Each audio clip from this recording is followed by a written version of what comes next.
All right, turning back to the White House, trade talks between the U.S. and China are scheduled to happen this weekend in Switzerland. Ahead of that meeting, though, President Donald Trump is floating the idea of lowering his tariffs on China. Posted on social media, 80% seems right. And here's White House economic advisor Kevin Hassett saying the U.S. has a number of negotiation options in Asia. Howard Lutnick and Jameson Greer have suggested that they might be moving towards getting a good deal in Asia. And there are a number of candidates for that. And that way we're kind of getting trade deals all around the world. And I think they like the look of that. But the president in the end will decide, and he's got lots to choose from to what the next deal is. But again, the interesting thing is that they're kind of bespoke deals. And so they really are going into the things that are the big concerns for the individual countries. And so each deal is quite a bit different. And so, yeah, that's why they're coming one at a time.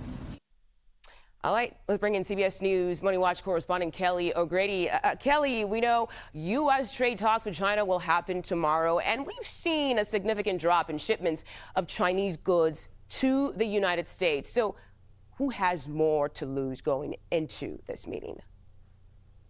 I mean, look, there's a lot at stake on both sides here. If you think about how our two economies are set up right now, at least, China needs to export to the U.S., needs access to American businesses and consumers to buy all of those goods that they produce there. And right now, the U.S. needs to buy a lot from China. Again, the president is trying to reshape how much manufacturing we do here. But as of where things stand right now, we are very much intertwined.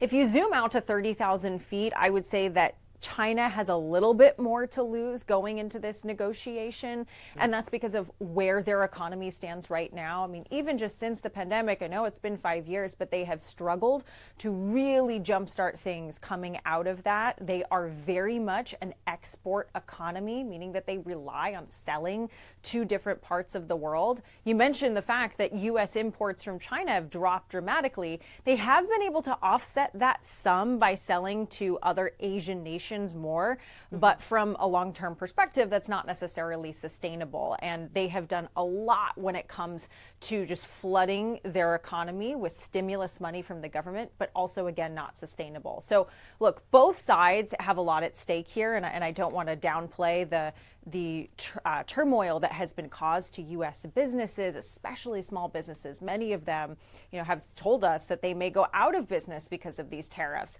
But at the macro level, China's a little bit more in a tight spot right now.